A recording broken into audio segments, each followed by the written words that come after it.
High school graduate, incompetent, and with an illness, you really have nothing going for you. After work, I ran into an old classmate from middle school. She didn't like me back then, and it seems she still doesn't. Since this was a hospital, she must be here for some illness. A few days later, we met again at the hospital.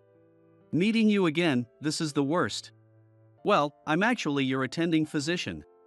What? My name is Michael. I work as an internist at a general hospital. Because I looked older, patients often mistake me for a seasoned doctor, but I started medical school late. So I've only been working here for 4 years. My colleagues, who started at the same time, were younger than me, but unlike the university hospital where I used to be a resident. I find this place very comfortable. Thanks for your hard work on the night shift. As I stretched in my chair, an office worker handed me a coffee in a paper cup. Thank you. After finishing my weekly night shift, I got ready to go home and headed to the outpatient lobby with my coffee. The lobby had an atrium, and there was a bench behind it. From there, you could see the waiting area through the glass. A large tree in the middle of the atrium provided a hidden spot. I listened to the mixed sounds people made, and it helped me relax. I heard indistinct conversations, footsteps, and various other noises. These served as background music as I slowly drank my coffee, finally releasing the tension from work. I had the day off after the night shift. I planned to take a nap and do some laundry when I got home. As I thought about this and was about to stand up, someone called out to me. "What are you doing here?" Looking up, I saw a woman about my age. She was quite attractive, but I didn't recognize her. She looked at me with a bewildered expression. Did I do something to her without realizing it? High school graduate, incompetent, and with an illness, you really have nothing going for you. As I remained silent, she threw even harsher words at me. She seemed to think I was a patient here for a checkup. Do we know each other? If she didn't know I was a doctor here, she couldn't have been a former patient. Was she a medical equipment supplier? Or a pharmaceutical sales rep? I tried hard to remember her, but I couldn't. Maybe you're mistaking me for someone else? She must have thought that I was someone else. I told her that. What? Unbelievable. She said this, turning red, and walked away. What was that about? The woman walked briskly away through the atrium. As I watched her, I saw her start receiving admission instructions at the counter, accompanied by an elderly woman. So she was a patient to be admitted. I wondered why she was so angry, but I tossed my empty coffee cup in the trash and left the hospital through the main entrance. And my day off quickly came to an end. In the end, I spent my day off doing laundry and didn't get around to watching the recordings I had saved. After a break, I always arrived at the hospital a bit early to switch gears. That day, I had a rare schedule of outpatient consultations all day. Regular patients often brought various gifts to the clinic. Today, I received some vegetables from someone's garden and dried fish sent from the countryside. Quite a haul today. A nurse said, impressed as she looked at the pile in the corner of the examination room. I live alone, so this is more than enough for me. Please feel free to take some home. I picked out a few vegetables and homemade dried fish and pickles from the bag and handed the rest to the nurse. Thank you. The outpatient nurses look forward to your days in the clinic. It helps save on grocery bills. Though the extended conversations with patients took longer, it makes it even.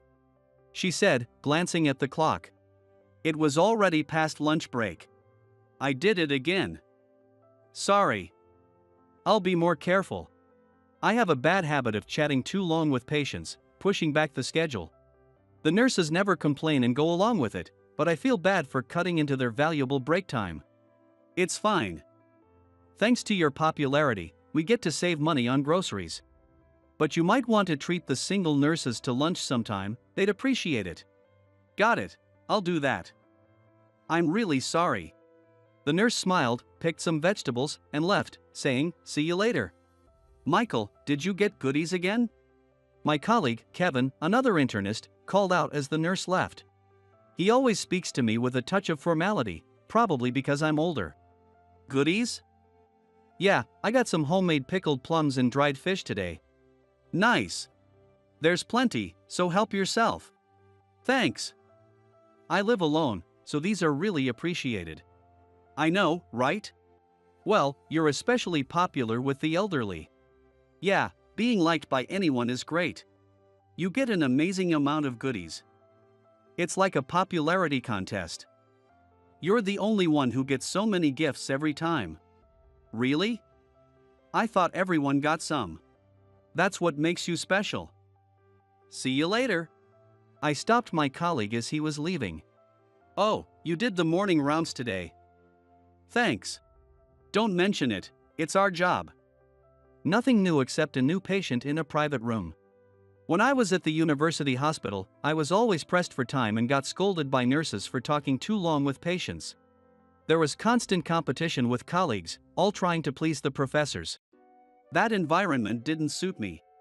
But here, time and relationships with colleagues were more relaxing. I'm really glad I came here. After finishing my evening consultations, I took the vegetables I'd received and stopped by my parents' house. My parents and my younger brother, Cody, who is 4 years younger, live there. Hey, Michael. Long time no see, Cody greeted me. Welcome home, Michael, my mother said. My brother and mom greeted me. I got a lot of vegetables, so I'm sharing some. Where's Dad? He's working late, my mom replied. I see. Tell him not to overwork himself. As I was about to leave after dropping off the vegetables, my mom called out to me. You haven't had dinner yet, have you? Stay and eat with us. Persuaded by my mother, I stayed for a family dinner for the first time in a while. Even though the hospital was not too far from my parents' house, I lived alone in an apartment within walking distance of the hospital. The family home is a small 3-bedroom house. It's too cramped for 4 adults to live comfortably. However, my parents liked the house, and Cody still lived with them even after becoming an adult, which spared us from having to worry about them. As the 3 of us chatted about trivial matters, my father came home. Michael, you need to come by more often. Your mother worries about you. I can do as I please because Cody's here. Having a responsible younger brother is reassuring. At this, Cody set down his chopsticks with a serious expression. Since the whole family is here, it's a good time to tell you. I'm dating someone with marriage in mind. I'd like to introduce her to you all soon. Your girlfriend? I can't wait to meet her. Our mom's eyes sparkled with joy. You used to follow me around as a kid, and now you're getting married first. Well, we're not talking about marriage just yet. She wants to focus on her career a bit longer. But she wants to meet my parents. She sounds very responsible. I'm looking forward to meeting her. How about you, Michael? Anyone special in your life? Mom peered at me with concern. Cody's happy news shifted the focus to me. I don't have anyone. Though I'm told I'm popular with the elderly, that's a completely different matter. I can't even tell my parents that I've never had a girlfriend. Well, these things are all about timing. My dad said, trying to cover for me. You had a girlfriend in middle school, though. My mom added, almost making me spit out my miso soup. She was beautiful, cute, and very capable. She already had you wrapped around her finger back then. Someone that reliable would be the only one who could handle you as a husband. They must be mistaken. Who are you talking about? Your girlfriend, Michael. She was always kind to me, helped me with my studies, and gave me lots of fancy treats. Cody chimed in, further confusing me. I had no memory of the stories they were telling. My dad listened with interest. Her name was... Mom and Cody exchanged serious looks. Dad watched them expectantly. Then they both said loudly, Sarah. Sarah. Have you seriously forgotten your ex-girlfriend? That's a bit cold, isn't it? Michael, even if you got dumped, that's too harsh. The name Sarah echoed in my mind. Sarah. At that moment, the image of the woman I met at the hospital merged with memories of Sarah from middle school. Sarah was a classmate in middle school. She was smart, and her family was wealthy, and she often belittled me for my mediocre grades and poor background. I never felt even a hint of affection from her. I couldn't imagine how anyone thought we were a couple. I wanted to ask them myself. No, it couldn't have been her. Sarah is still the same. I remembered Sarah storming off angrily at the hospital. Since she was doing the admission procedures, she must have been unwell. Yet, she seemed full of energy. Returning to the ward after 2 days, I received a handover during the morning conference. As I reviewed the charts of discharged and newly admitted patients, one name caught my eye. Sarah. It turns out the patient admitted to the private room was Sarah. Out of all people, I ended up being her attending physician. In the morning, I made rounds to patients needing tests or special procedures, and in the afternoon, it was time to visit my assigned patients' rooms. I went room by room, checking in on each patient. After finishing the shared rooms, I headed to the private room. Sarah, excuse me, I said as I entered the room with a nurse. Sarah was watching TV with earphones on. Sarah, this is Dr. Johnson, your attending physician. The nurse introduced me, and Sarah removed her earphones, looking at me in shock. What? This guy is a doctor? Her reaction startled the nurse. Yes, he's one of our internists, the nurse explained. No way. Yesterday, it was someone else. Besides, a high school graduate can't be a doctor. Is he faking his credentials? Is this hospital even safe? Sarah's rude comments left the nurse flustered. Yesterday, Dr. Johnson was in the outpatient clinic, so Dr. Anderson filled in. The nurse explained, and Sarah pulled the blanket over her head. Then change my doctor. I want someone else. The nurse looked at me with a troubled expression. Sarah, I'm sorry. Our hospital is short-staffed, so changing doctors isn't feasible. I know you've disliked me since middle school. But can you tolerate it until you're discharged? Sarah glared at me from under the blanket. Do you remember me? Yes. Then ask my family if I can transfer to another hospital. All right. Until then, try to bear with it. Sarah grudgingly nodded, still looking displeased. The nurse, who had witnessed everything, watched our exchange with a nervous look. Dr. Johnson, you knew the patient in the private room? The nurse asked curiously as we left the room. We were middle school classmates. Nothing more, nothing less. She's quite pretty, but she was very rude to you. She wasn't like that with us nurses or Dr. Anderson. Well, it seems I'm the only one she dislikes. Did you do something to make her hold a grudge? Not that I remember. Right. You're the last person I'd think of when it comes to grudges. But you can be a bit clueless about people's feelings. The nurse muttered to herself, still unconvinced, and walked away. A week had passed since Sarah was admitted. She remained as cold as ever toward me. Whenever I made rounds, she looked genuinely annoyed. Any questions I asked were met with curt replies. I finally couldn't help but ask Sarah. Hey, I've always wondered since middle school. Why do you hate me so much? Sarah's face turned red again, and she threw a pillow at me. Because it's embarrassing, obviously. You're such a clueless doctor. Embarrassing? We're just a doctor and a patient. What's there to be embarrassed about? That's exactly it, you idiot. Whoa! Hearing the commotion, a nurse rushed in, looking worried. It's nothing, I said with a forced smile, assuring the nurse that everything was fine. However, as the staff got used to it, no one seemed to care anymore when Sarah yelled at me. I often found myself alone with her, and even if I sought help, everyone pretended not to notice. Sometimes, I even got scolded, being told, Sarah is irritable because of you, Dr. Johnson. Confused, I consulted with my colleague, Kevin, who sympathetically said, Michael, you're too oblivious. It's obvious to everyone. Am I the only one who doesn't understand why Sarah is annoyed? Or am I the cause of her annoyance? My frustration didn't subside, but something else was bothering me. I noticed that no one had come to visit Sarah since she was admitted. But I wasn't on the ward all the time. So maybe I just missed them. Feeling nosy, I decided to check the visitor log at the nurse's station. No one has visited her. When I went to Sarah's room, she was always alone, watching TV with her earphones on. Even though she could play the TV out loud in a private room, she seemed to want to shut out the outside world. There was never any sign of other people. Hey, no one's visited Sarah, right? What about her clothes? Despite knowing it wasn't my business, I asked a nurse during her break. "Are you curious?" The nurse gave me a knowing smile. "But it's true. No family or friends have visited. Someone looked like a housekeeper came once to drop off her essentials. And she seems to be doing her own laundry at the coin laundromat." The nurse quickly turned serious. "It's sad that even her family doesn't visit. Sarah is kind and considerate to the other staff, despite her coldness towards you." "I see." It bothered me that she was only cold to me, but I started to feel sorry for her loneliness.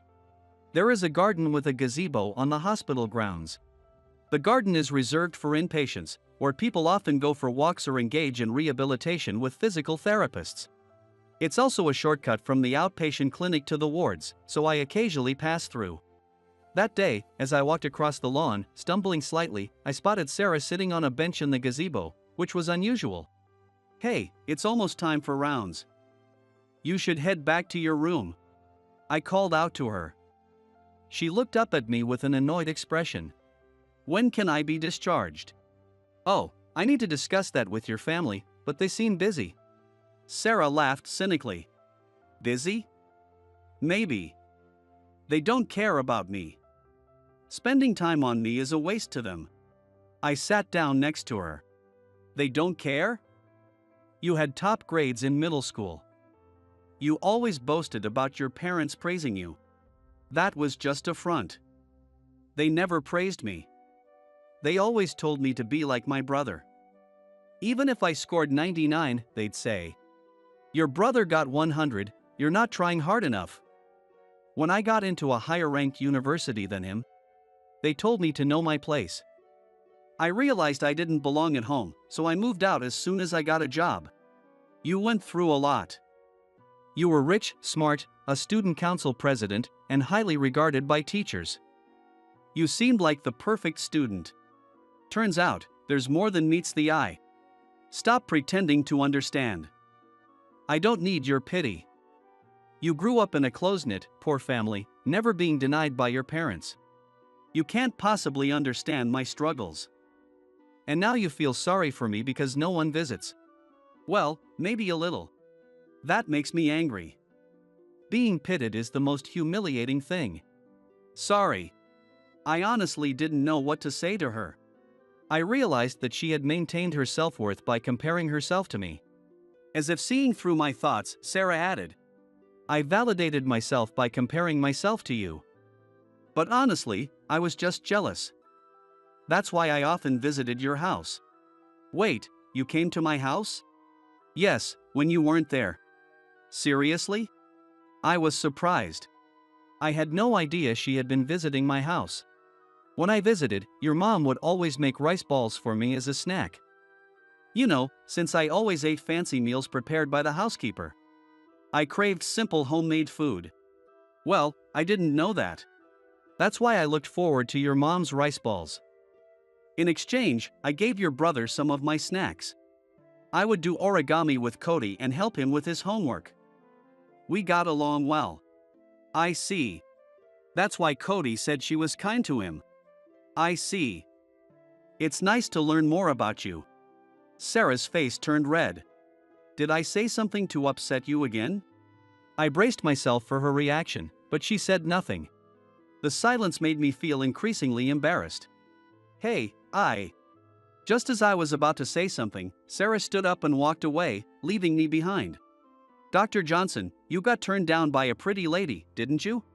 Somehow, the incident in the garden had become a rumor throughout the ward. Despite their busy schedules, Sarah's parents eventually came to the hospital for a discussion about her treatment. They seemed to put on a good face, being polite and attentive during my explanation. I explained the treatment plan and reviewed the schedule leading up to her discharge. Afterward, her parents were about to leave. "Aren't you going to visit your daughter?"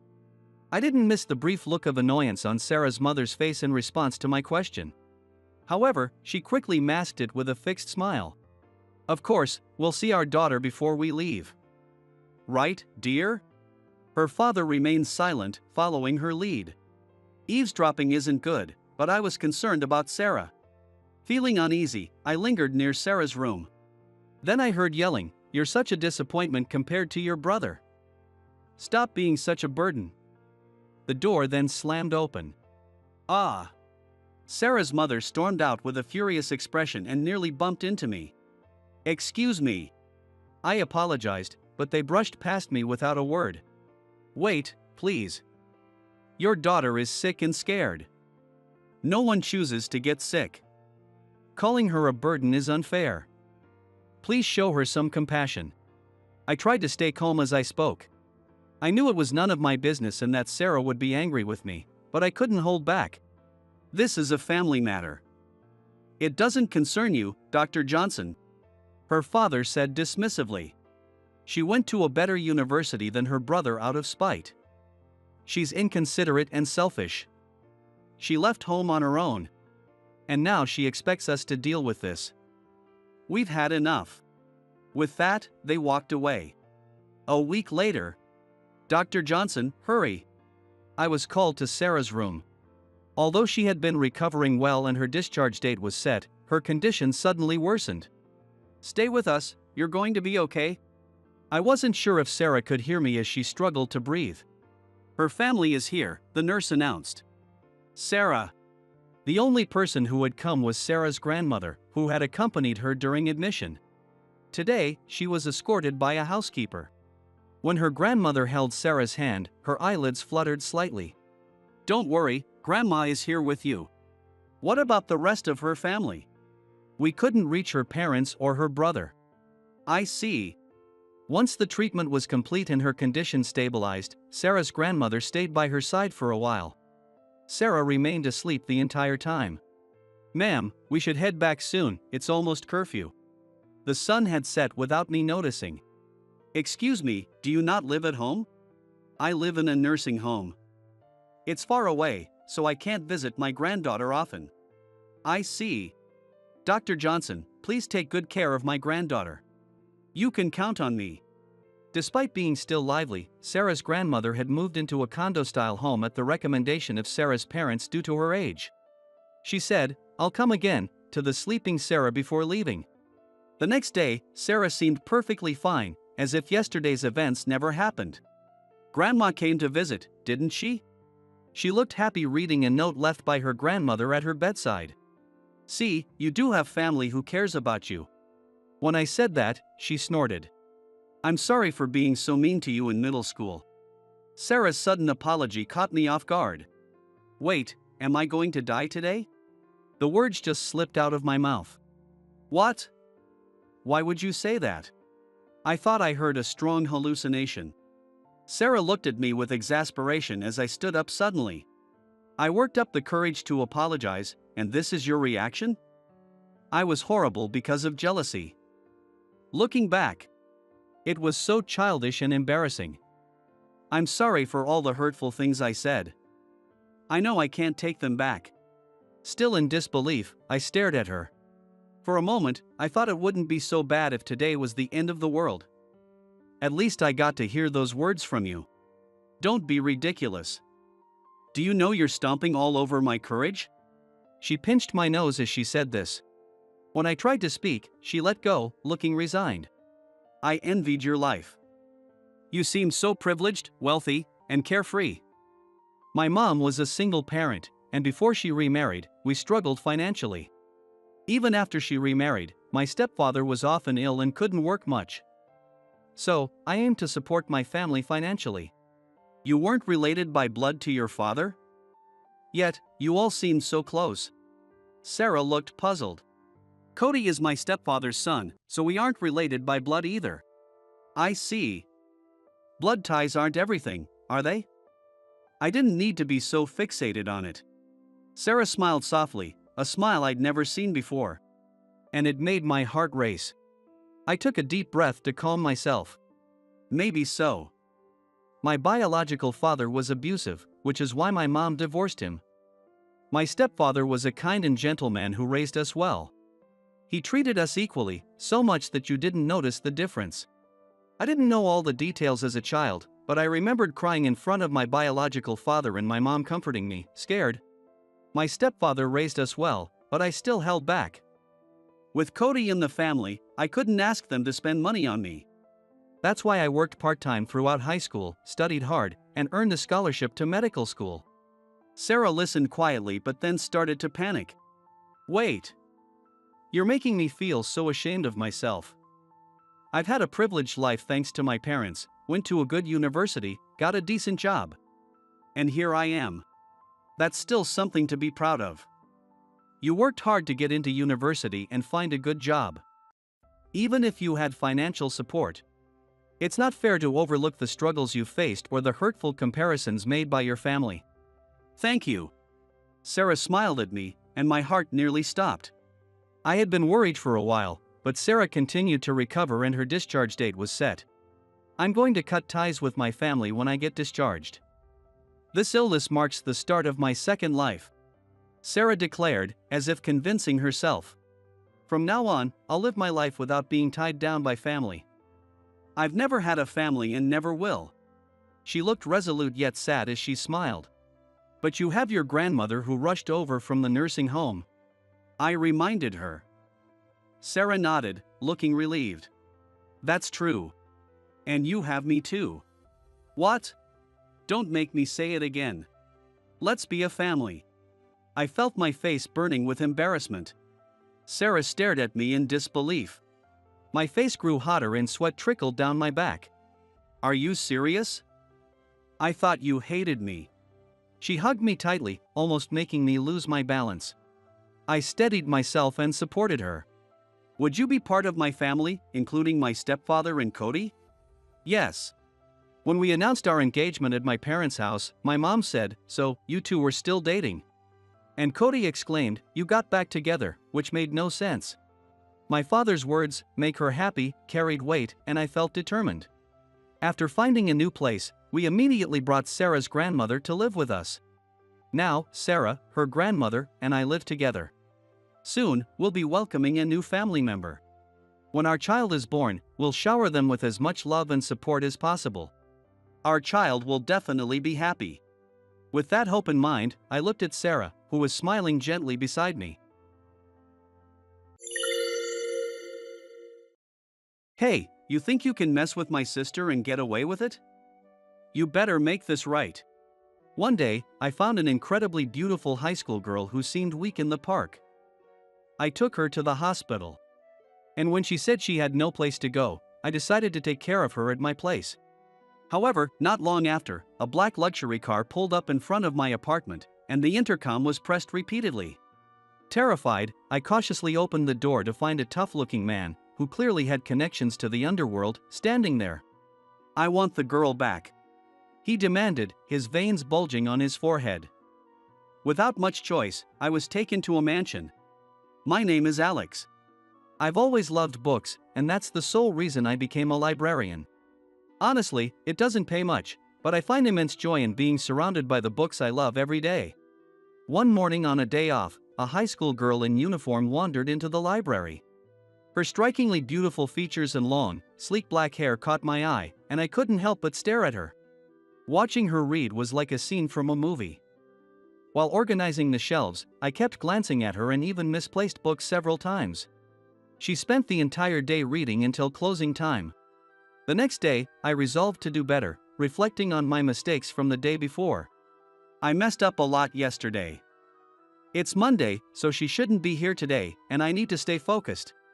But to my surprise, she showed up again shortly after the library opened. She's in her uniform. Maybe there's a temporary school closure? She stayed until closing time again. And the same thing happened the next day, and the day after that. She spent the whole day at the library for 5 consecutive days. By then, my colleagues started murmuring, "She's here every day. What's going on with her school?" It's October, a time with no major holidays. Her continuous presence at the library seemed unusual, suggesting she had some reason to be there. Curious, I finally decided to talk to her. "Hey, you're in high school, right? Are you a student at Siren High?" She looked scared, quickly stood up, and ran out. I chased after her, but she was too fast, and I lost sight of her. After that day, she never returned to the library. I couldn't help but wonder how she was doing. There was nothing I could do since I didn't know her name or how to contact her. I could only hope she was safe. 3 days later, while heading home from work, I took a detour due to road construction. I saw a girl in uniform sitting on a bench in the park. That's the high school girl. I rushed over and said, "Hey, you're the girl from the other day, right?" Startled, she covered her face with her hands and said, "No, don't look at me." Her hair was a bit disheveled, and her uniform seemed a little dirty. Worried, I asked, "What's your name?" She hesitantly replied that her name was Emily. "Have you been sleeping here? What about your parents?" Clinging to my arm, she begged me for help. "Please, don't contact my parents or the school." Emily's face was very pale, and I became even more worried. Even though October has had many warm days lately, it could get cold at any time. Moreover, a high school girl sleeping in the park in her uniform is obviously very dangerous. But if I lecture her now, she'll probably just run away from me again. So, I nodded silently and decided to listen to her story. "All right, I understand. Just calm down." Relieved, Emily let go of my arm but immediately collapsed on the bench, unconscious. "Emily, are you okay?" I shook her and called her name repeatedly. But she didn't respond. Panicking, I called an ambulance. The ambulance arrived shortly after. When the paramedics asked about my relationship with Emily, I hesitated for a moment. Emily seemed to have reasons for not wanting her parents or school to be contacted.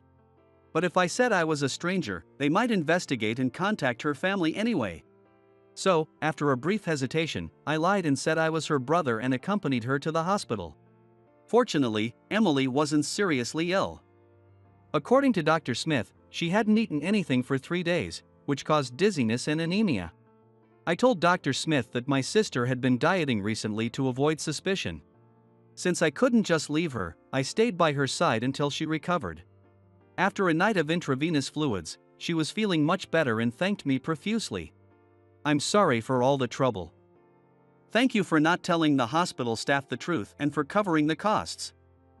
I'll definitely pay you back. Don't worry about the money. But what are you going to do now? Are you planning to sleep in the park again?" When I asked out of concern, she looked down and fell silent. I sighed deeply.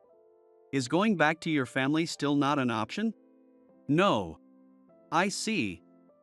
How about staying at my place for now?" "What?" Realizing how that sounded, I quickly added, "Oh, I mean, it's not like that.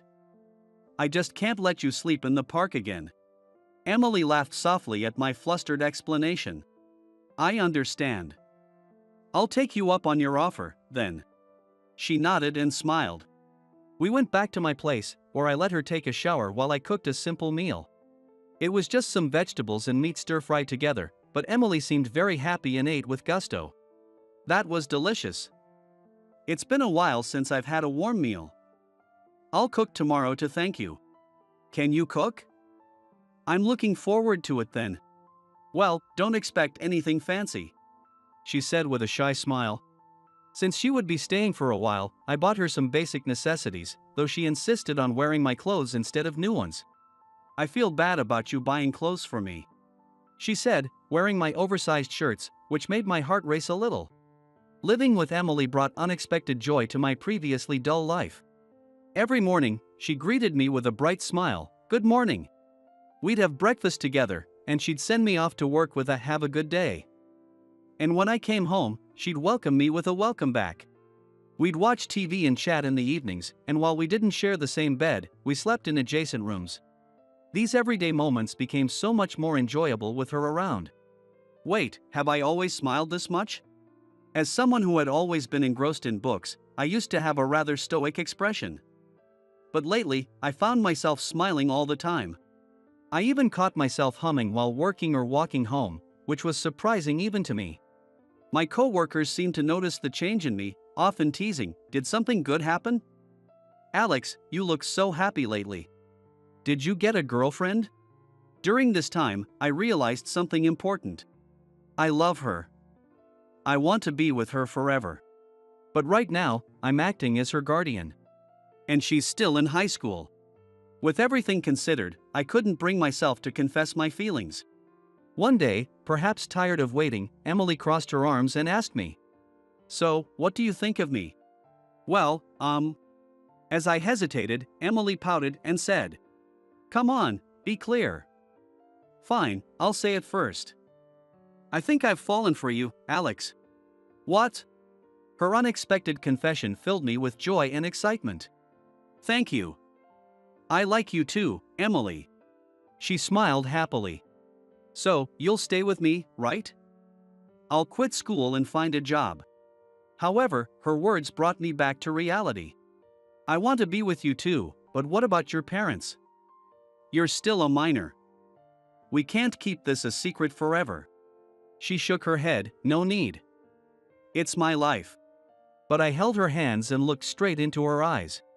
"I don't know why you left home, and you don't have to tell me if you don't want to. But we can't keep living like this. No matter the reason. People won't understand a high school student living with a stranger. Your parents might be worried sick. At least let them know where you are." However, she still shouted firmly, "No," and stopped me. "Absolutely not. If we contact them, you will get hurt." "I'll get hurt?" I was momentarily scared, but I realized it would be worse if something happened later. "It's okay. I'll apologize with you. Don't worry about me." After much persuasion, Emily reluctantly agreed to call her father. "I'll come home tomorrow, and I'll bring the person I'm with." Hearing the loud commotion on the other end of the line made me very nervous. But I knew this was necessary for our future together, so I braced myself. The next morning, exactly 1 week after taking Emily in, a black luxury car pulled up in front of my apartment, and the intercom buzzed loudly. Terrified, I opened the door to find a tough-looking man, who immediately threatened me. "Hey, give us the girl." As I froze, Emily came out behind me and yelled, "Timothy, what are you doing here?" Seeing her in my oversized sweatshirt, Timothy's face turned pale, and he grabbed my collar. "What have you done to her? You'd better be ready to take responsibility." He clearly misunderstood our relationship. Emily quickly stepped in to stop him. "Stop, Timothy. He's the one who helped me." She glared at him and demanded, "Anyway, how did you know I was here?" Then, Timothy, who had seemed so confident just a moment ago, suddenly became quiet and started to stammer. "Well, Emily sighed and said, "That must be Dad's doing." "All right, I'll handle it." She went back inside to change into her uniform, then returned. Still confused, I asked her cautiously, "Is your father?" Emily nodded, understanding my question immediately. "Yes, he's a gang boss. That's why I didn't want to tell you." I replied with a strained face, "Yeah, I figured." But Emily pressed me, "You'll come with me to apologize, right?" I took a deep breath and nodded. Since I had taken her in, I knew this moment might come. I changed into my best suit, got into the waiting car, and headed to her family home with Emily. Her father greeted us, nearly in tears, and hugged her tightly. "Emily, I was so worried when you disappeared. I thought you were kidnapped." I was stunned by his unexpected doting nature. Noticing my surprise, her father turned to me with a sharp gaze. "I heard you were living with my daughter. You must have had some serious intentions to do that, right?" He pressed closer to me. The difference between his expressions for his daughter and me was so stark that I broke into a cold sweat from fear and anxiety. Emily, however, puffed her cheeks and raised her voice. "This is exactly why I hate you, Dad. How many times are you going to ruin my relationships?" Later, I learned that Emily's father would intimidate any boy who got close to her by saying, "You better be serious about my daughter," scaring them all away. Her father, unfazed, responded seriously, "Of course. I can't entrust my precious daughter to anyone who isn't ready to make her happy for life." But Emily wasn't backing down. "That doesn't mean you can just arrange a marriage with someone I've never met. I'm not a tool for expanding your influence." It turned out her father was trying to set her up with the son of another gang leader. Her father, with a grim expression, replied, "Ordinary people can't understand our world. All the boys who were close to you left, didn't they? It's best for you to be with someone who shares our life." Hearing those words, Emily looked down and bit her lip, trying to hold back her tears. Watching this exchange silently, I suddenly felt a surge of anger. Forgetting the fear I had felt earlier, I shouted angrily at her father. Are you even a father? Children aren't property. She nearly died from dehydration and starvation after spending 3 days in the park. Why can't you see how serious she is? Sleeping in the park? For 3 days? Her father's face turned pale, and he spoke in a trembling voice to Emily. Emily, why didn't you call? Emily looked him straight in the eyes and replied. I wanted you to see how serious I am. I choose my own happiness. I won't marry someone you chose for me. I was impressed by her courage but was floored by her next words. I'm going to marry him, she said, pointing at me. What? I blurted out involuntarily. Timothy, who had been silently listening beside us until now, glared at me intensely and said, I knew it. I hastily responded, No, I didn't do anything. She's still a minor. But Timothy's expression remained suspicious. Meanwhile, her father said, That's good to hear. I'll compensate you for hosting my daughter for a week, but I want you to stop seeing her. He took a wad of cash from his wallet and tried to hand it to me. However, I shook my head and declined. I don't need such things. But now that I know the situation, I can't just stand by and do nothing. If you intend to keep binding her, I can't let her go back to this house. I will make her happy, I declared firmly. Emily looked at me with tearful eyes and said, Alex. Seeing this, her father laughed and said to me, Okay. You've got guts. If you're prepared to take responsibility for Emily's life, then take her with you. I'll leave my daughter in your hands. Her father delivered the ultimatum to Emily. If you really want to be with him, go ahead. But our family ties will be severed. You will never be allowed to return. Timothy, listening nearby, quickly intervened. Boss, you don't have to go that far. But her father silenced him with, She'll be happier living a normal life. Emily and I bowed our heads in gratitude. Thank you. But please, at least attend our wedding as her father. She deserves to have you there on her big day. Her father, looking somewhat softened, replied, Fine. I promise to be her father until I see her in her wedding dress. And instructed Timothy to bring the car around. Emily looked a bit reluctant, but her father turned his back quickly and said, I'm not seeing you off. Go now. Before heading back inside the house. I noticed the sadness in her father's expression for a moment, feeling a twinge of guilt, but I got into the car. Timothy drove us back to the apartment and gave me a stern warning again. Remember, no touching her before the wedding. Got it? I understand. I promise. I made Emily promise to finish high school, and I continued to act as her guardian until then. During that time, I introduced her to my parents and informed them about our engagement. Although they were shocked that my fiancée was a high school girl and a gang's daughter, they accepted our determination to support and love each other, and gave us their blessing. Finally, the day of Emily's high school graduation arrived. Right after the ceremony, we moved to a small church on the outskirts of town to hold a modest wedding with only close family present. As promised, Emily's father attended the wedding, walking her down the aisle and handing her over to me. This is goodbye. Take care, he said before leaving the church. We hurried after him, but he got into his black car and drove away. After that, we lost contact with him, and his former home was eventually cleared. Later, we learned that he had dissolved the gang group he had inherited, as the organization was collapsing.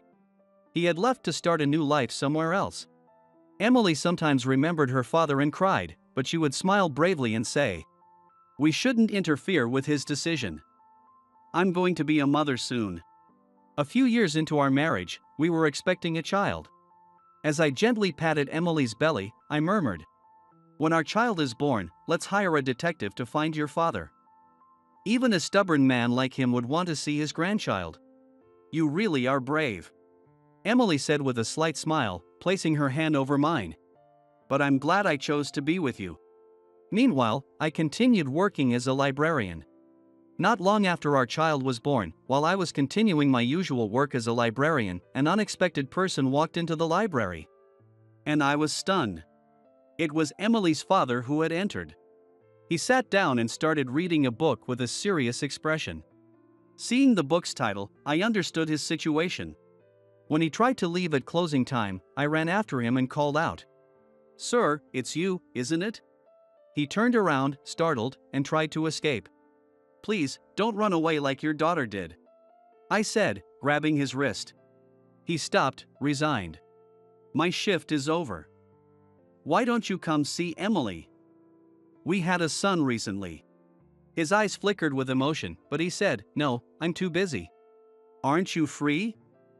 "But right now, you're unemployed, aren't you?"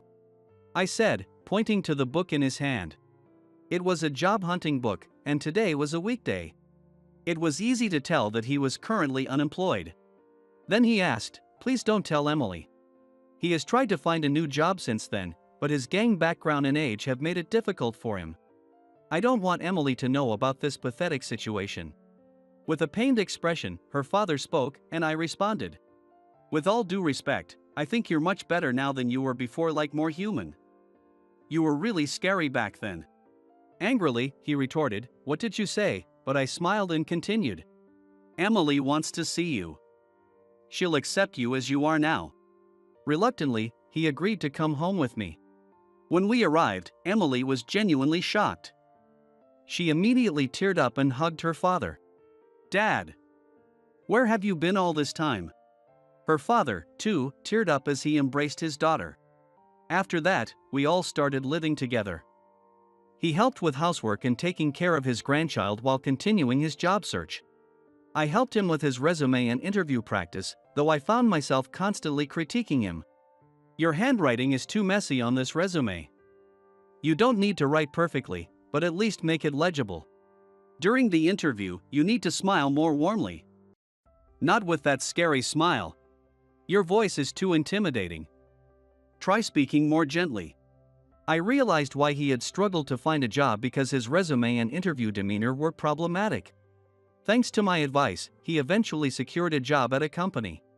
Unlike before, he now spends his days following instructions from his superiors, but he finds the work enjoyable. "It's so fulfilling to do work that helps others," he said one evening after returning from work. Emily smiled warmly and said, "I'm glad you've finally become a decent person, Dad. Now you can proudly be my child's grandfather." When I questioned the other party's attitude during the business meeting, Emily looked perplexed. "In a business setting. Is this your first time, Henry? You have to brush off this kind of joke when it's for a woman." Her excuse-like tone made me want to scratch my head. "Oh, sorry. Just kidding. It was a joke." Emily looked puzzled at my words. "A joke? About what?" Seeing her confusion, I revealed the truth. "I'm not a newbie assigned to sales." Emily's eyes widened at my revelation. "My name is Henry. I'm 42 years old. Currently, there is a young, attractive woman in front of me. Her name is Emily. She's 29. Her face is small, with distinct features, and her almond-shaped double-lidded eyes are particularly mesmerizing. She has a slender body with a great figure." I tried not to stare too much, keeping my gaze fixed on her face with a gentle smile. "So, the thing is, while you were on leave, Henry from the regional branch was assigned to the main office's sales department. And I'd like you to take him along on your sales calls," said our sales manager, Chris, to Emily, making her frown. "Take him along with me? I've only been here for a year, and I think it would be more beneficial to observe the senior staff." Before she could finish, Chris added, "Over the past 3 days, he's observed various salespeople." "Right, Henry?" Nodding with a smile as I was prompted, I said, "Yes. I've learned a lot. Everyone unanimously said you are excellent, so I'd love to accompany you." I tried to sound as enthusiastic as possible and bowed. Emily looked humbled. "Oh no. Excellent is a bit much, please stop that." Her flustered reaction was also charming. "You mentioned that the place you're going today has a lot of one-way streets, making it hard to drive, right? Even if it's just as a driver. Could you take him along?" There was no way she could refuse Chris's request. "Understood. Still, she reluctantly agreed for some reason. I'm sorry for taking 3 days off at the beginning of the new fiscal year. Lowering her long eyelashes, she looked apologetic. Chris smiled kindly. Taking paid leave is your right as an employee. If you're not feeling well, don't hesitate to take it. Just don't overdo it. Her face seemed relieved at his kind words. Thus, I was allowed to accompany Emily, the promising young ace, on her sales calls. I sat in the driver's seat of the company car and adjusted the seat position. She hesitated a bit, but when I placed my bag on the passenger seat, she looked relieved and got into the back seat. As I started the car slowly, I made some light conversation.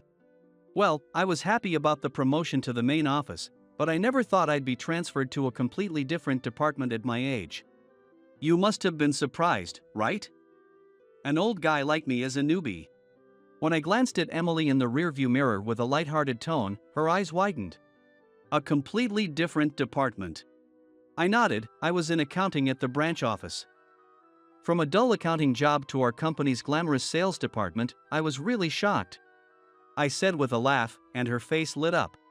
Accounting. You were in accounting? I actually wanted to be in accounting. Her words made me raise my eyebrows. Really? And yet you were assigned to sales. You must have been outstanding during training. That's amazing. When I said that, she looked down. I'm not that great. Her voice sounded downcast, so I smiled to encourage her. Sales is the star department of our company. Being selected for it is impressive. Have confidence in yourself. However, Emily's expression didn't brighten. Just then, we entered a narrow alley. From here, the road is filled with complex one-way streets. Focusing on driving, our conversation came to a halt. During the pause, Emily took a mask out of her bag and quietly put it on. Oh, do we need masks? I should have one. Thinking it might be a courtesy requirement, I mentally checked my belongings. I was sure I had one. However, Emily shook her head. I was off sick until yesterday.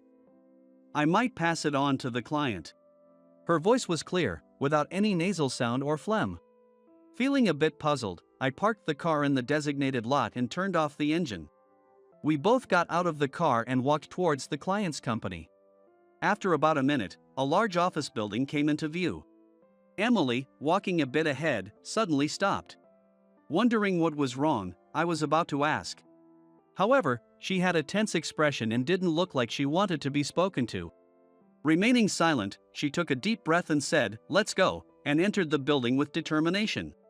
After checking in at reception and waiting for a while, a tall, slender man appeared from the elevator.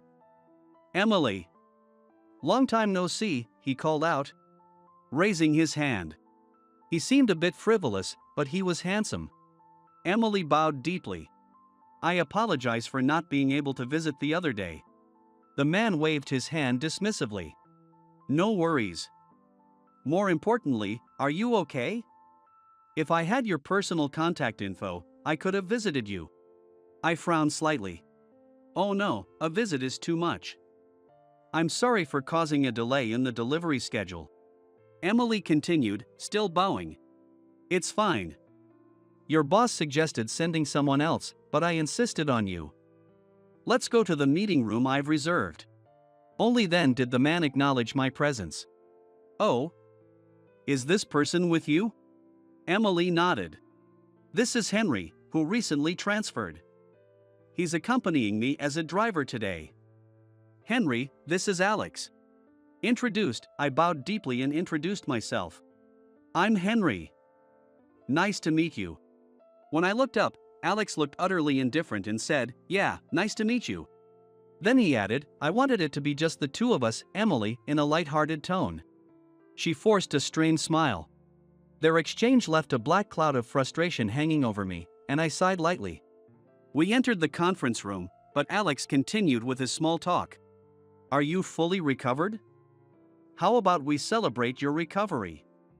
I'd love to have you treat me sometime, just the two of us. I know a great French restaurant.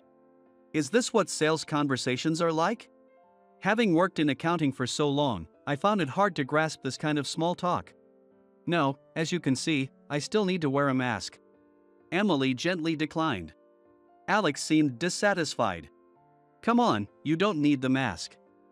Take it off. Emily's eyes clouded over. I'd feel bad if I infected you. Alex responded with a smile. It's okay. I never catch colds. Not seeing your cute face is what makes me feel unwell. He seemed to think he was joking, but Emily clearly wasn't amused. I reached for the bag beside her. You've prepared the materials, right? Shall I hand them out?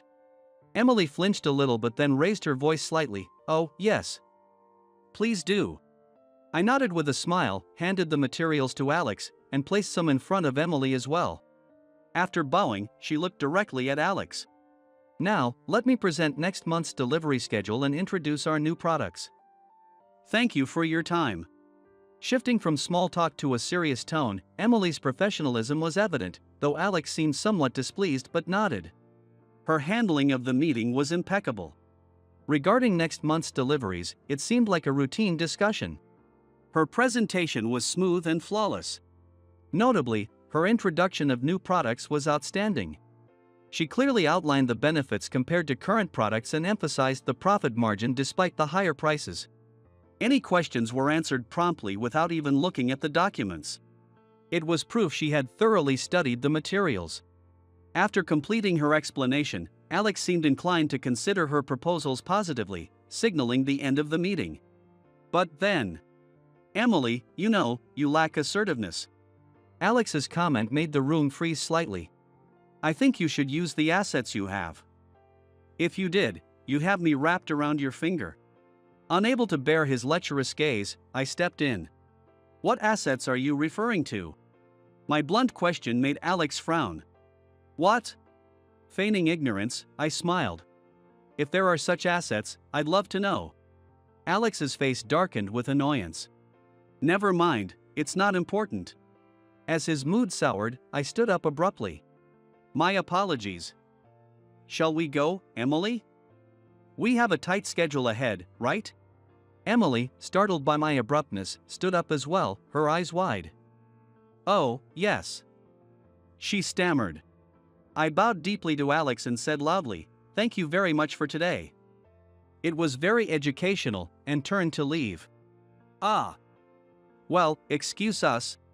Emily hurriedly followed me out of the conference room. Wait, hold on. I thought I heard Alex's confused voice, but we kept walking, bowing to the receptionist and briskly heading to the parking lot. Once in the car and out of the maze of one-way streets, I let out a big sigh. Wow! What was that all about? Emily knitted her eyebrows in confusion at my question. What do you mean? Her confusion was evident. I mean Alex's attitude. It looked like harassment to me. Emily's eyes widened for a moment, then she quickly looked down. In that brief moment, I thought I saw her eyes glisten. Oh, that's an exaggeration, that's normal. I opened my eyes wide in disbelief. Normal? What's normal about that? Asking for a private dinner, wanting to visit you when you're sick, and staring at you, that's not normal. She remained looking down. Not normal? Her shoulders were trembling slightly. It's not. That kind of conversation doesn't belong in a business setting. When I said this firmly, Emily faced forward. In a business setting. Henry, this is your first time in sales, right? Women, we have to brush off this kind of joke. Her excuse-like tone made me want to scratch my head. Oh, sorry. I was just kidding. Emily looked puzzled at my words. Kidding. About what? Seeing her confusion, I revealed the truth. I'm not a newbie assigned to sales. I'm sorry for deceiving you. Chris asked me to. I then explained to her how Chris had asked me for a favor 3 days ago. 3 days ago, I started my new role at the main office, making rounds to greet each department. And in the sales department, I reunited with a familiar face. Henry. Long time no see. It's been 12 years. Welcomed by a beaming Chris, I felt my eyes water as I bowed deeply. Chris. It's an honor to see you. I heard you became the sales department manager, that's impressive." Chris laughed and patted my back. "What are you saying? You're younger than me, and you came back as the accounting manager." I scratched my head at his words. Accounting isn't popular. They needed someone for the young leadership policy, and I was just the right fit, though I did work hard. 12 years ago, I worked at the main office and was transferred to a newly established regional branch. The accounting department consisted entirely of part-time employees, making me effectively the head of accounting there. I lamented what seemed like a clear demotion. During that time, Chris, who was the ace of the sales department back then, encouraged me. Despite often having interactions with the sales department over receipts, our company's sales department was the star while accounting was a dull and unremarkable department. There was a tendency to look down on us, making interactions with sales uncomfortable. But Chris was different. He treated me kindly and often took me out for drinks. Not charging it to the company but splitting the bill, he laughed at my seriousness, but it seemed that was one of the things he liked about me. Chris encouraged me, saying, "It's not a demotion. It's a chance. Prove yourself there and come back to the main office with a managerial position." Even though I wondered how an accountant in a regional branch could achieve that. "You were never afraid to tell us, 'This isn't an expense, this restaurant won't work, that's wasteful, thanks to you.' We couldn't spend as freely as before, and our expenses went down. Didn't that contribute to the company's profit?" His words made me realize. Even in accounting, I could contribute to the company's profits. It wasn't a dull job. That's what the ace of the sales department taught me. I continued working at the regional branch while obtaining my tax accountant certification. With a better understanding of taxes, I could help with tax savings and improve accounting efficiency. We no longer needed the outsourced tax accountant, making it highly cost-effective for the company. Those achievements, combined with the company's policy of promoting younger employees, allowed me to return to the main office as the accounting department manager. Of course, in this company where sales is the star department, accounting is female-dominated with high turnover. Which is why there was an open position for me. While I believe my skills still need improvement, a manager is still a manager.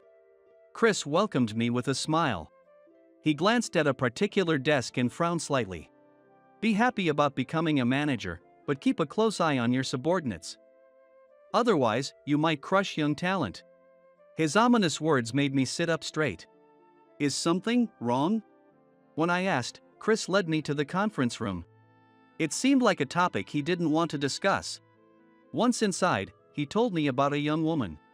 She had been assigned to the sales department due to her excellent training results in beauty but had recently been struggling with her health.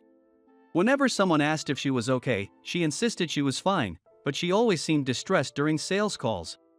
She refused any offer of accompaniment. She had been taking more sick days, leaving everyone unsure how to help. "Is she off today too?" Chris nodded grimly at my question. "Then, how about I accompany her?" Chris looked surprised at my suggestion. "If I say it's because I'm a newbie and want to learn, she won't be able to refuse, right?" Maybe she thinks she can't rely on her superiors. Chris let out a slight groan, saying, "There might be something to that," while putting his hand to his chin and thinking, "I might be able to figure something out by accompanying her, and even if I don't, maybe she'll open up to a newbie during casual conversation." I wanted to help Chris, but he gave a wry smile. "What about your own department?" I realized he had a point. "Right. I'll get permission from Mr. Owen, maybe for a few hours." When I bowed, Chris returned the gesture respectfully. "I'll also talk to Mr. Owen. Please do this for me." With that, I bowed deeply again. When I finished my story, Emily's eyes widened. "So, you're actually the accounting department manager?" "Yes, sorry for deceiving you. Today is actually my first time observing a sales job." I apologized again. Emily shook her head. "No. I'm sorry for causing trouble to Chris and even to you, Henry." Her words made me sigh. There's no way it's a bother when a valuable subordinate is in trouble. It's more painful if you don't ask for help. "But your health issues aren't just a cold, right?" Emily hesitated but then nodded slightly. "I'm receiving medication from a psychiatrist, but sometimes I just can't get up in the morning." She explained that it always happened on days when she had to visit a company where Alex was present. Once I fall ill, it's hard to recover. I'm sorry. It's nothing serious. I just need to be stronger. Her words made me furrow my brows. Why do you think that way?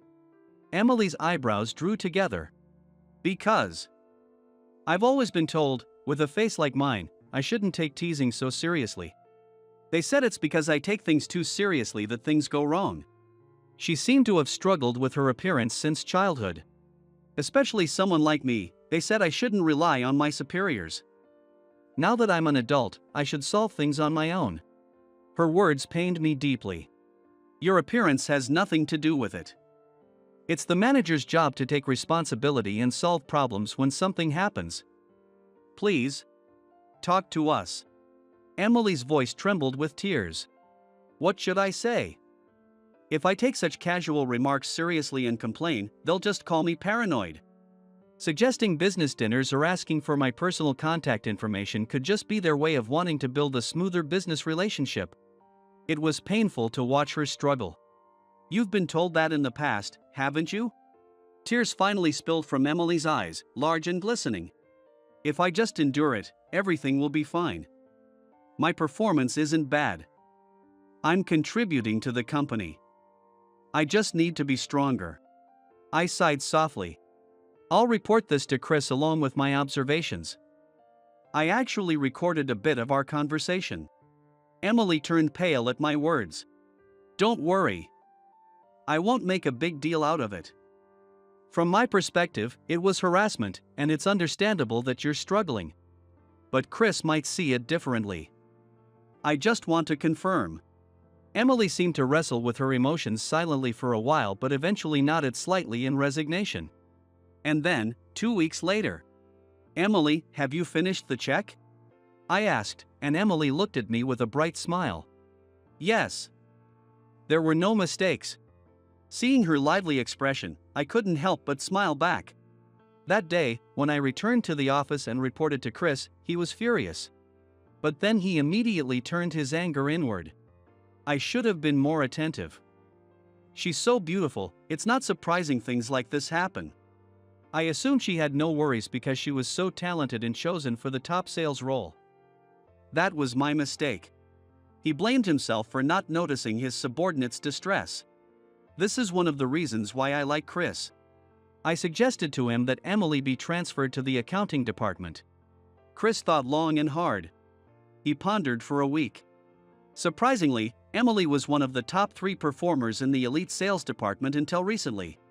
Reluctant to let her go, he thought it over thoroughly. However, her performance had declined due to her health issues, and most importantly, her initial preference was the accounting department.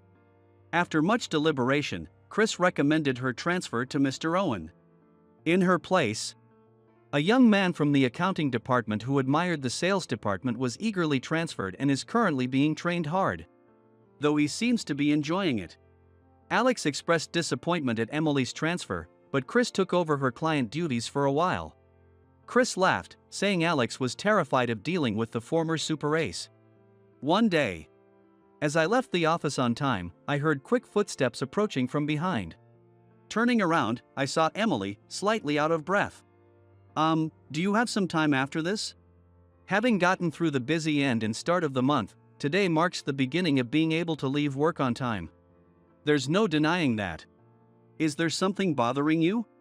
I asked, and Emily smiled. Can we discuss it at the restaurant?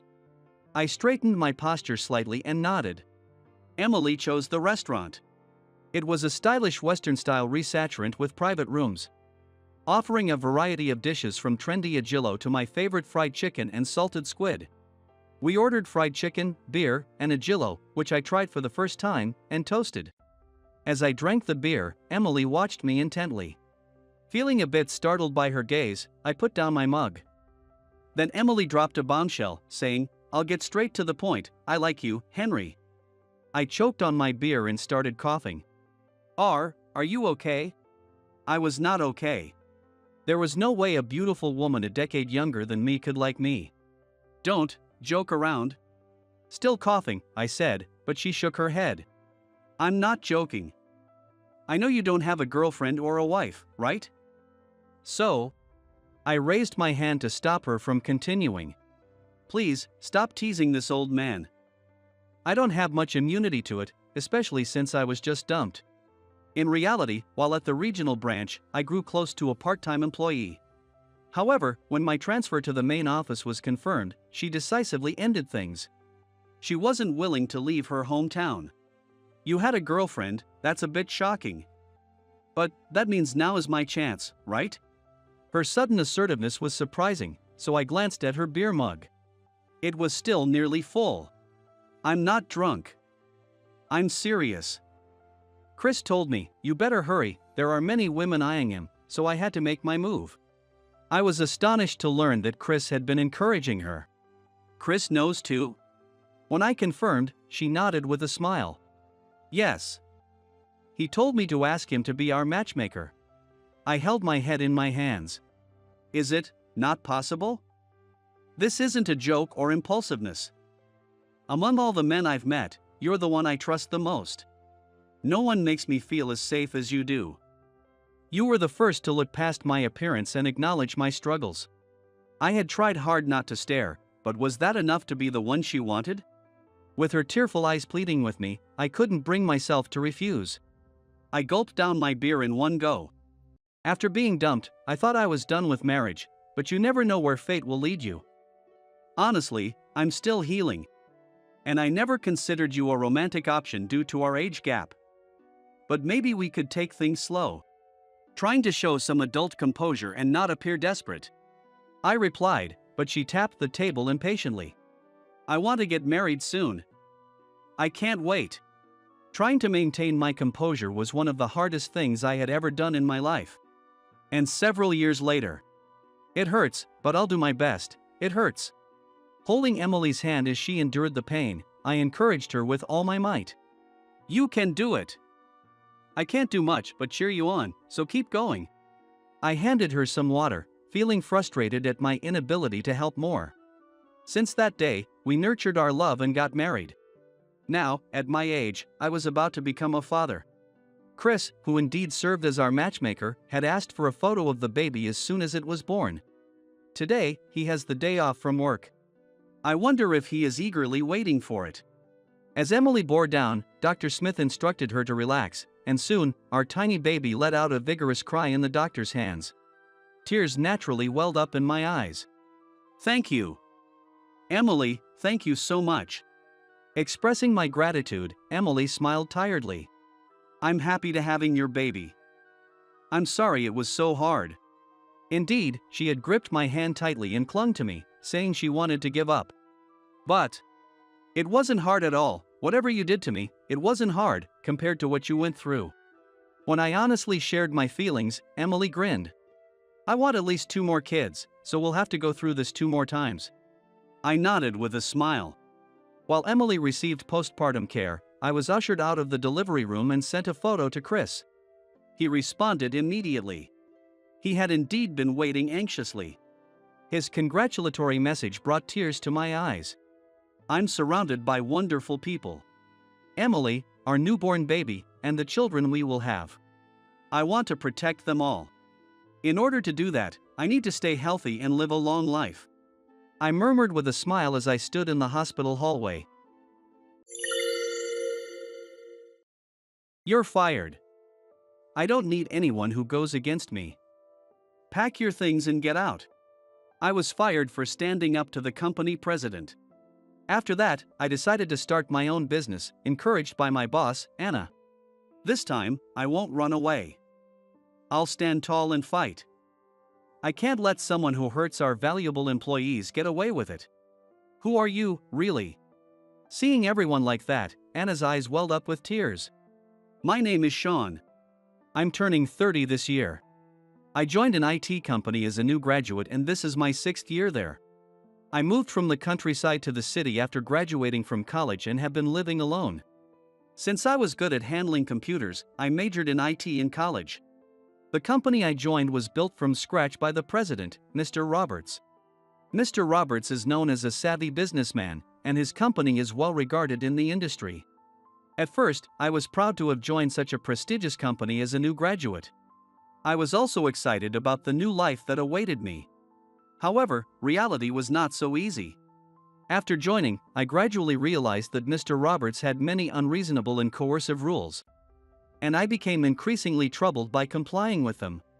"Hey! Make sure you get this client no matter what!" Mr. Roberts' yelling echoed through the room again today. Even if I argued, it would only lead to long hours of scolding later.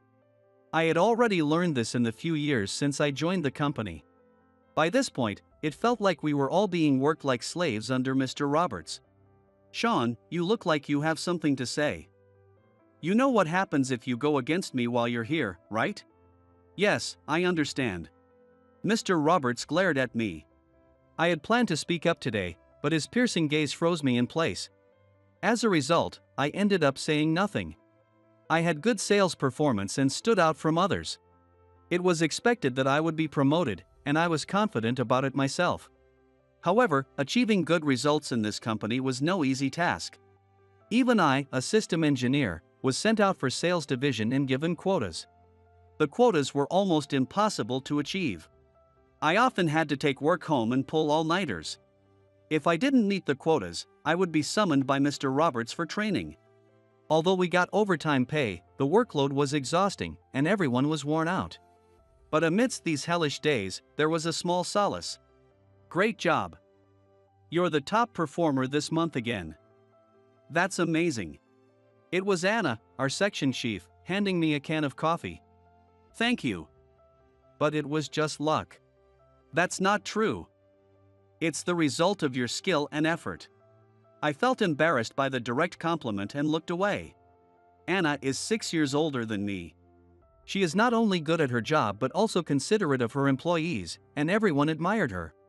I was one of those who respected her. Anna handled Mr. Roberts' unreasonable demands effortlessly and even exceeded expectations. I also managed to keep up with Mr. Roberts and achieve results, but many employees hit their limits. Honestly, I thought about quitting every day.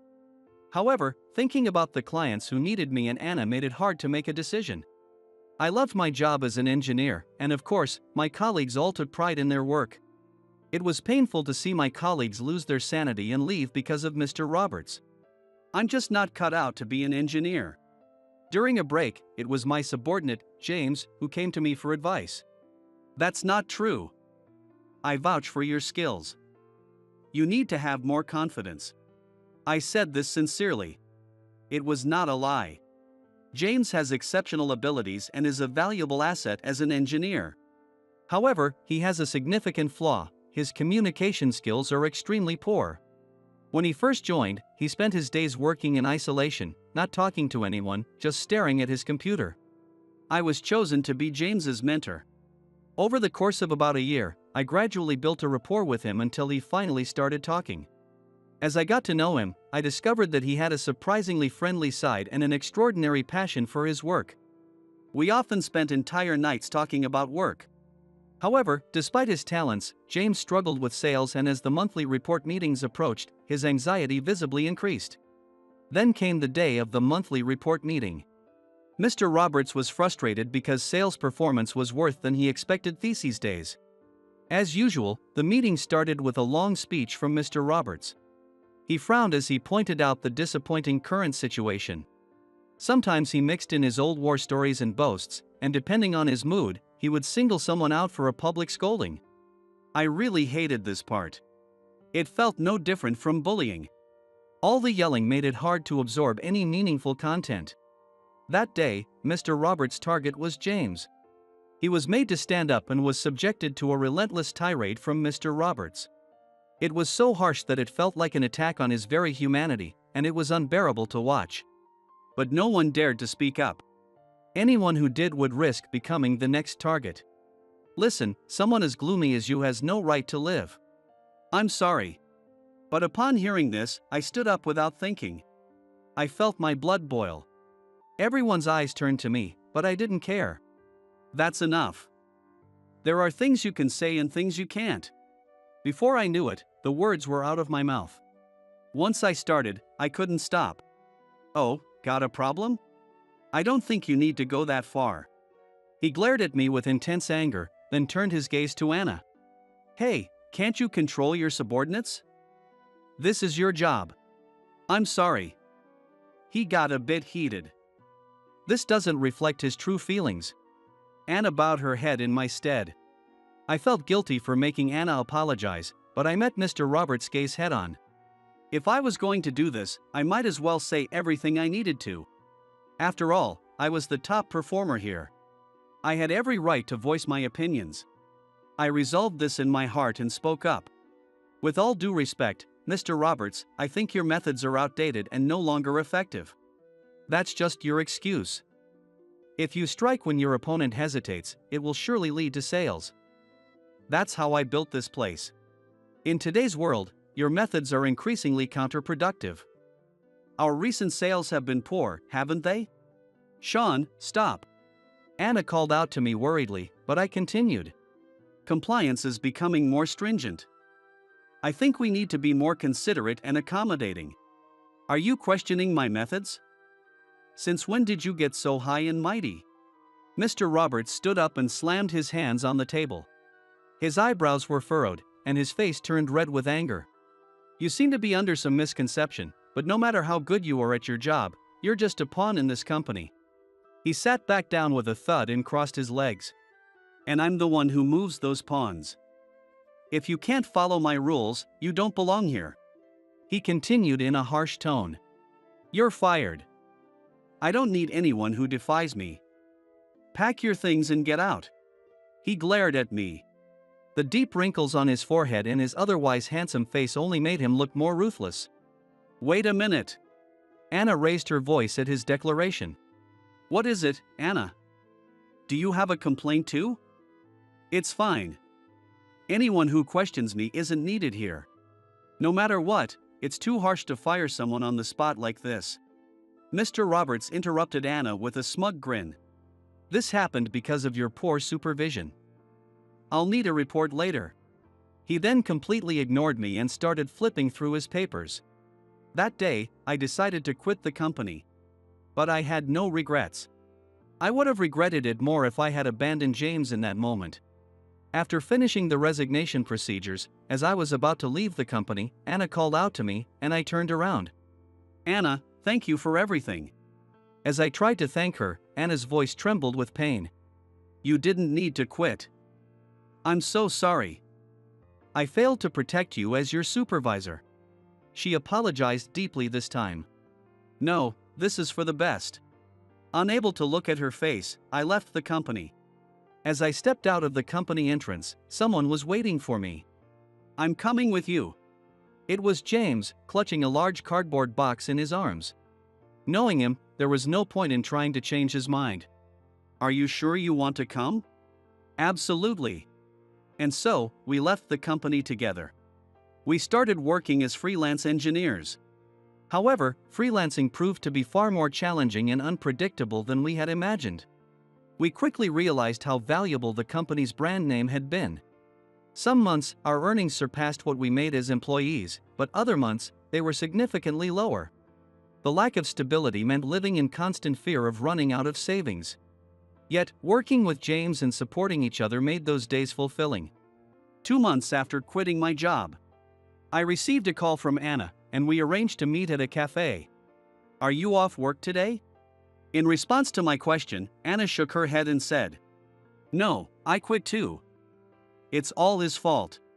Her face was filled with disgust as she referred to Mr. Roberts. Even after you left, he didn't change at all. He continued to treat employees like pawns, using them up and throwing them away. Anna's face contorted with frustration. I can't believe someone like him can be a president. Someone like you should be in his place. I thought I could endure it. But I couldn't stand his methods anymore. So I quit. Hearing her words, I was struck with a sudden realization. I had been thinking about this for a while. Are you working somewhere now? No, I'm currently enjoying the unemployed life. She sighed and continued in a resigned tone. My job search isn't going well. It's all because of Roberts.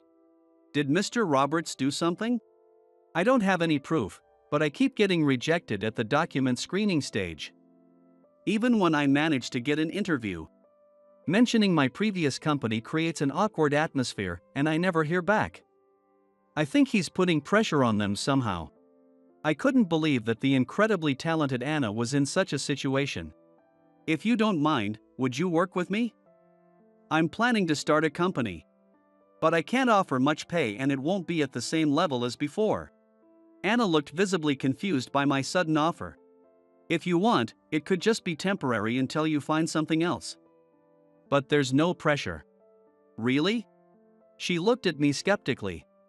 Faced with her beauty, rivaling that of a magazine model, my heart raced. This is how I decided to start my own business. I had already contacted a few former colleagues from Mr. Roberts' company, and some had agreed to join. Everyone supported the idea enthusiastically. And Anna also agreed to work with us. With Anna's arrival, the previously gloomy atmosphere of our group became lively and bright.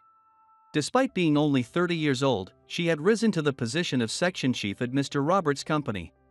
Naturally, she demonstrated her exceptional skills, quickly becoming an admired figure among the other employees. People who had been working with a sense of resignation began to feel inspired by Anna's diligent work ethic. And our company's sales started to improve. She was truly a savior for us. I couldn't imagine ever turning my back on her. As I watched her intently focused on her computer, my thoughts must have shown on my face because James spoke up. You look happy. What are you thinking about?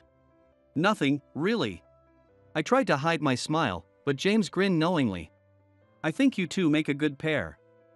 You and Anna aren't just former colleagues, right? There's something more, isn't there? What are you talking about? There's nothing going on. Even though I denied it, I probably had a silly grin on my face. Well, a beauty like Anna would never go for someone like you, Mr. Evers. His words, though cheeky, were hard to argue with. I felt a self-deprecating laugh escape me, adding to my sense of emptiness. 3 months after starting the business, our efforts had begun to pay off, and I was starting to feel more confident in my role as president. Sales were steadily increasing, and everything seemed to be going well. Until he showed up. Hey, get the person in charge of this gloomy company out here. It was a typical Monday morning, and I was leisurely checking my emails. Suddenly, a thunderous shout pierced through the silence. I rushed to the reception area to see what was happening. Well, long time no see, Sean. To my surprise, Mr. Roberts had shown up unannounced. Looks like business is booming. Did you pull some strings? His mocking tone was laced with disdain. No, it's because our team worked hard. I heard Anna's working here now. That's right. We've improved a lot thanks to her efforts. Mr. Roberts raised his eyebrows and then said something outrageous. Why did you hire her? I heard she was having trouble finding a new job when we ran into each other, so I offered her a position. That's all. Fire her. Mr. Roberts' eyes were filled with anger, making him look like a wild beast. I tried to hide my trembling as I asked why. What do you mean? I mean, I don't like that she's working somewhere else without my approval. And you, Sean, should become one of our subsidiaries. I'm sorry, but I must decline both. She is a valuable asset to our team, and we want her to continue working with us. Please leave. No matter what you say, we won't comply. Just because you've gained a bit of power, don't get cocky. Fine, have it your way. You'll regret this. Unable to contain his anger, Mr. Roberts kicked a nearby trash can and stormed out of the company like a whirlwind. But as he predicted, I soon began to regret my defiance. The next day, we started receiving calls from clients and partners who wanted to reconsider their contracts with us. Some employees even expressed their desire to resign. Just when our business was stabilizing, everything seemed to fall apart. I decided to call one of our partners to ask for an explanation. As expected, Mr. Roberts had investigated our partners and pressured them to cut ties with us. And he's apparently trying to poach our employees one by one. Some employees who refused said they were even offered bribes. I was overwhelmed, but I couldn't think of firing Anna or becoming a subsidiary. Reliving those hellish days was out of the question. However, I couldn't stop thinking about each of our employees. Among them was someone who had recently shared the happy news of their upcoming marriage. As I was wrestling with my thoughts, Anna stood before me. Her expression was resolute, as if she had made up her mind. "This is my fault. Please, let me resign. If I return to Mr. Roberts' company, it will protect this company. But you are the president. You need to prioritize the company." Interrupting my protests, she scolded me. As I was at a loss for words, we heard hurried footsteps and the door burst open. "Anna, you can't quit. There's no reason for you to leave." Employees who had somehow heard the news started crowding around us. Encouraged by their support, I looked Anna in the eye and said, "Everyone is right. There's no need for you to quit. But this situation is entirely my responsibility as the president." I clenched my fists with determination. This time, I won't run away. I'll stand tall and fight. I can't let anyone who hurts our valuable employees get away with it. That's right. Let's show them the strength of our company. If we don't give our best now, when will we? Inspired by my words, James and the other employees raised their fists in solidarity. Seeing everyone's determination, Anna's eyes seemed to glisten with emotion. With the team united, we started visiting each client that had severed ties with us. We faced numerous rejections and were often turned away at the door. Many were too afraid of Mr. Roberts' influence to even consider working with us. Still, we persevered, bowing our heads and gradually finding new partners. The pressure from Mr. Roberts was immense, and at times, it seemed like our company's survival was at stake. But no one complained, and everyone kept working hard. I focused on what I could do, diving into system development and sales. Thanks to everyone's efforts, our sales began to climb, and we celebrated together when we reached our highest annual sales. Around that time, the system I developed became a massive hit. It caught the industry's attention, and we were flooded with contract requests. As the company found its footing, Anna brought me a can of coffee late one night, just like old times. Facing Mr. Roberts as an equal. Who are you, really? It wasn't just my effort. It was because everyone worked hard together. I placed my finger on the tab of the can of coffee. I felt a sense of triumph over our battles with Mr. Roberts. One day, shortly after arriving at work, I noticed a commotion at the reception. When I rushed over, I saw Mr. Roberts. However, unlike his usual arrogant demeanor, he seemed quite troubled. "Is there something you need again? Please, come back to our company. The gap left by you and Anna has been significant." He approached me with an unusually humble attitude. "Please, I'm begging you. Ever since you two left, our sales have plummeted and we can't manage our workload. I realize now how indispensable you were." As I was about to refuse, Anna appeared. From a distance, I could see James looking worriedly at us. I am not the same person I was back then. I have a place to protect. And there are many people I need to protect. I steeled myself and faced Mr. Roberts. "Ah, Anna, I've been waiting for you. I was wrong. Please come back." Mr. Roberts almost bowed his head, practically groveling. "I'll double your salary, whatever it takes. Just come back." Despite his past underhanded actions, Mr. Roberts still held considerable power in the industry. His company's scale and his reputation were immense. It seemed strange for someone as talented as Anna to continue working at a small company like ours. I awaited Anna's response, but she remained calm and said, "I refuse." Both Mr. Roberts and I were taken aback by her unexpected reply. "Mr. Roberts, I appreciate that you recognize my abilities. But it's not about the money." Anna continued with a stern expression. Seeing Anna quietly burning with anger, I sensed that something significant was about to happen. "Please stop interfering with us. I apologize for everything. Please, I'm begging you." Mr. Roberts looked at Anna with pleading eyes, but seeing our firm resolve, he finally gave up and left. For a while, a heavy atmosphere hung over the office, but Anna clapped her hands to dispel it. "All right, let's get back to work. Sean, don't you have a meeting? You'll be late if we don't get moving. Everyone, let's get ready." She smiled gently as she spoke. Later, I heard that Mr. Roberts' company, unable to sustain its operations, lost its credibility and went bankrupt. Known for his unethical practices, Mr. Roberts lost his status and reputation entirely. He tried to make a comeback until the very end, but Mr. Roberts' misdeeds had become widely known among industry peers, resulting in even banks refusing to deal with him.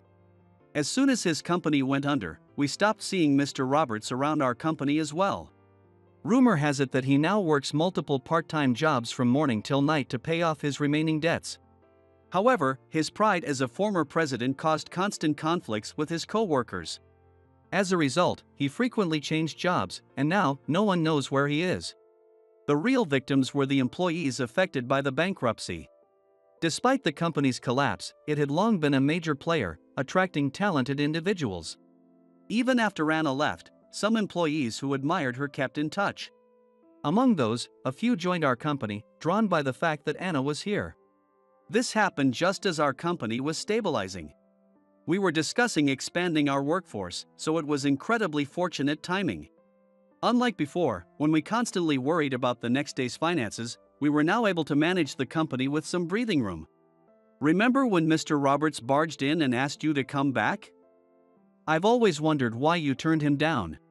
Why, you ask? Simply because I didn't want to work for him anymore. I couldn't help but give a wry smile at Anna's words. Well, yes, but I've always wondered why you decided to stay with our company. I asked Anna the question that had been on my mind for a long time. There must be many other companies that would want someone as talented as her. I was genuinely curious why she chose to stay at our newly established, small company, even though we were acquaintances. You're so talented, Anna.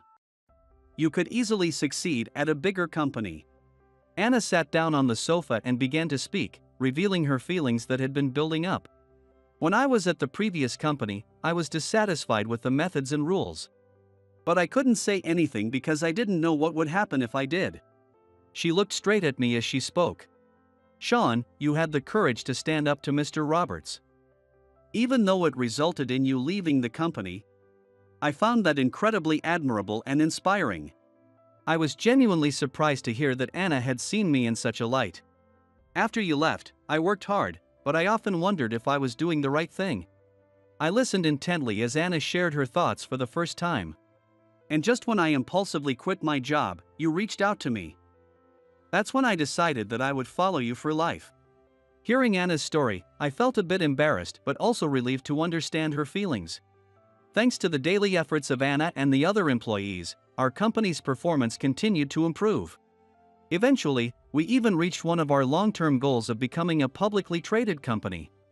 Through it all, I was deeply grateful to the employees who had stuck with us from the difficult early days.